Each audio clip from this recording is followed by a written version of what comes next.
जैसा कि आप लोग देख रहे हैं, सुभाष चंद्र यादव जी का कहना है, अगर हमारे साथ लड़ाई जो लड़ रहे हैं और जो भी विपक्ष है पक्ष है वो अलग बात है, लेकिन हमारी लड़ाई हमारे युवा साथी, बुजुर्ग जो अधिवक्ता हैं और जो महिलाएं हैं, सब इनकी लड़ाई आगे बढ़ चढ़ के लड़ रही हैं और कह रही हैं जिस दिन वो नहीं जीतेंगे हम जीतेंगे। तो इसी कड़ी में जोड़ते हुए हम जानेंगे इनसे कि अगर यह जीतते हैं तो युवाओं के लिए क्या सोचा है। मैं युवाओं के लिए बहुत कुछ सोचा हूँ और युवा अधिवक्ता खुद जान रहे हैं, हमारे युवा भाई, कि मेरी लड़ाई उनके अलावा कोई लड़ नहीं सकता है, क्योंकि मैं हमेशा उनकी लड़ाई आगे रह के लड़ा हूँ और वो देखे हैं, वो हमारे साथ कंधा से कंधा मिला कर रहे हैं। और हमारे युवा अधिवक्ता तो इतने उत्साहित हैं कि वह उनसे इस समय 9 तारीख का इंतज़ार नहीं कर पा रहे हैं कि कितनी जल्दी जो है चुनाव हो जाए और वह हमको चुन लें। युवा जितना उत्साहित है उतना कोई नहीं है। और युवाओं, मैं तो कहता हूँ, युवाओं की शक्ति मेरी आवाज़ है।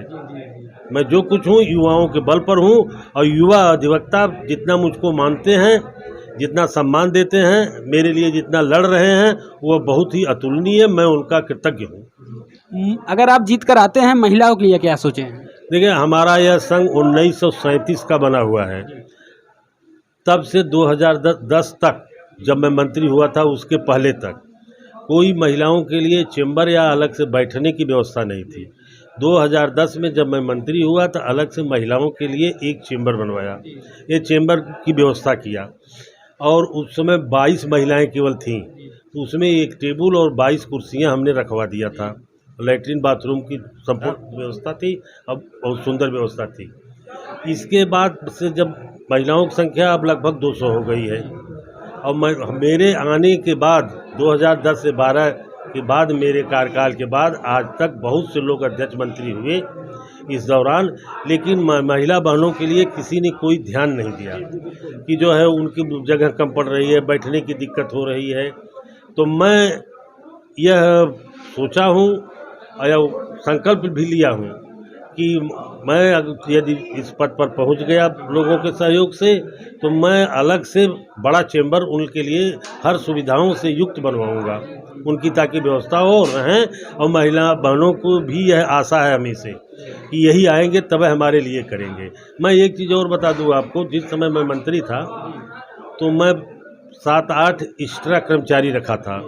वह बाल्टी और मग ले करके पूरी कचहरी में टहल टहल के जो है पानी पिलवाते थे। ये बहुत बड़ा मुद्दा है। वह टहल टहल के पानी सीट टू सीट सबको पिलाते थे। मेरे जाने के बाद जो है फिर आज तक कोई दिखाई नहीं दिया पानी के लिए। अधिवक्ता भाई हमारे परेशान हो जाते हैं, पानी यहाँ का बिगड़ जाता है।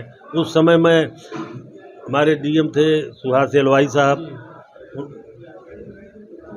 उन्होंने वो लगवाया था, आरओ लगवाया हमने, उनसे कह करके पानी की व्यवस्था किया। तो हम महिलाओं के लिए और अधिवक्ताओं के हित की पूरी लड़ाई लड़ूंगा। उसके लिए यदि मुझको कुर्बान होना भी पड़ेगा या हमारे ऊपर मुकदमा भी प्रशासन करता है तो उसकी मुझको कोई चिंता नहीं है, लेकिन मैं अधिवक्ताओं के सम्मान को वापस ला के ही दम लूँगा। जैसा कि आपने देखा, सर का कहना है कि अधिवक्ताओं को जो सम्मान मिलना चाहिए वो मिल नहीं पाता। उनको सब बहुत गिरी हुई निगाह से देखते हैं, चाहे थाने पे चले जाएं, चाहे प्रशासन के किसी भी पदाधिकारी के पास जाएं, किसी ऑफिस में जाएं। तो ये बहुत ही गलत है, क्योंकि यह एक बुद्धिजीवी वर्ग होते हैं कि सबकी लड़ाई यह लड़ते हैं खुद, और इनको गलत निगाह से जब जो कोई देखता है या तो गलत बोलता है तो उसकी लड़ाई सर खुद लड़ेंगे और बढ़ चढ़ के हिस्सा लेंगे, चाहे उसके लिए इनको कुछ भी करना हो। अगर यह जीतते हैं, जीत कर आते हैं, तो अधिवक्ताओं की लड़ाई सर्वोपरि होगी इनके लिए। और सबसे बड़ी चीज़, जैसे गर्मी इतना था इस बार, और इस गर्मी में अधिवक्ताओं पानी के लिए एकदम परेशान हो जाते थे, और इनके कार्यकाल में कह रहे हैं कि 7 से 8 कार्यकर्ता ऐसे थे जो कि हर चेंबर में जाकर पानी पिलाते थे, और वह सुविधा इनके कार्यकाल को खत्म होते ही विलुप्त तो हो गया और अभी तक नहीं दिखा। अगर यह जीतते हैं तो वह सुविधा भी लाएंगे। और इसी कड़ी में जोड़ते हुए और बता दूं कि एक समस्या का समाधान मैं अभी से सोच लिया हूँ कि जो बिजली की समस्या है, बार बार आती है जाती है, बड़ी दिक्कत होती है, इसको मैं सोलर पैनल की व्यवस्था कर दूंगा। बिजली की ज़रूरत नहीं होगी, जो हमें हमेशा जो है लाइट उपलब्ध होती रहेगी। ये आपका बहुत बड़ा मुद्दा है और बहुत हित की यह भी मैं बहुत जल्दी ही कर दूंगा। और हमारी लाइब्रेरी और सभागार एसी युक्त हो जाएगा। जैसा कि आपने देखा, ये बहुत बड़ा मुद्दा बोल रहे हैं सर कि अगर यह जीतते हैं तो जो अभी भी फिलहाल लाइट कट ही गई है, हम लोग दूसरे जगह बैठे हैं कि जहां इन्वर्टर से काम चल रहा है, और यह सुविधा अगर यह जीतते हैं तो यह सुविधा ऐसा कर देंगे कि सोलर पैनल लग जाएगा कि हर वक्त लाइट रहेगा। यह बहुत बड़ा मुद्दा था। आप जीत के आ रहे हैं तो आपके यह कदम होंगे। अवश्य, मैं बहुत पहले ही सब कर दूँ। भाई इतना होगा कि 2 साल काम होता ही रहेगा, और शायद लोग पश्चाताप करेंगे कि नहीं ऐसा अध्यक्ष क्यों और अब तक नहीं कोई हुआ, और ये ऐतिहासिक कार्य मैं करके दिखा दूंगा। आपसे हर वर्ग के लोग जुड़ते हैं क्योंकि आप हर अधिवक्ताओं की लड़ाई लड़ते हैं, इसलिए। और यहाँ काफ़ी बाहर से भी कई लड़के मिले जो अधिवक्ता युवा हैं, कह रहे हैं हम तो इन्हीं को जिताएंगे क्योंकि हमारी लड़ाई ये बढ़ चढ़ के लड़ते हैं।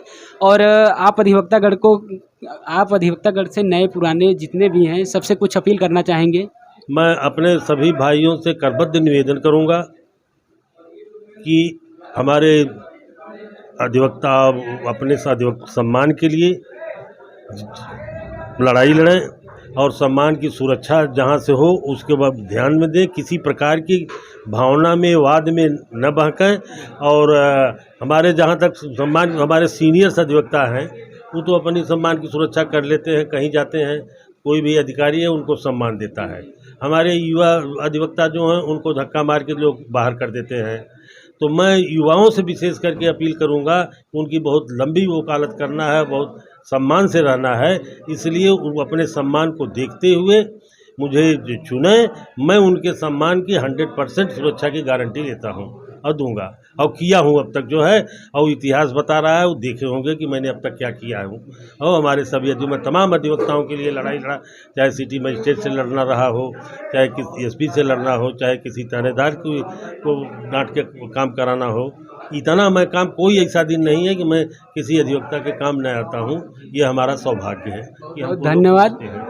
आपसे फिर मिलेंगे, हम जीतने के बाद हम आपसे फिर मिलेंगे, और आपके कार्यकाल में जितने कार्य होंगे हम दिखाएंगे भी सभी अधिवक्तागण को, और जितने भी क्षेत्रवासी और देश के और तमाम प्रदेश के लोग हैं कि कार्य कैसा करना चाहिए। मैं अध्यक्ष नहीं, मैं सेवक का चुनाव लड़ रहा हूँ।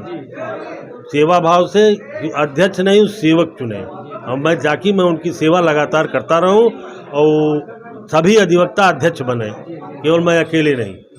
मैं सेवक बन के काम करूंगा, सब लोग अध्यक्ष बन के जहाँ रहेंगे निर्भीक रूप से रहेंगे। बहुत बहुत धन्यवाद। जैसा कि आपने देखा, सर का कहना मैं अध्यक्ष नहीं सेवक बन के कार्य करूंगा, और आप अधिवक्ता संघ के अध्यक्ष नहीं चुन रहे हैं, आप सेवक चुन रहे हैं।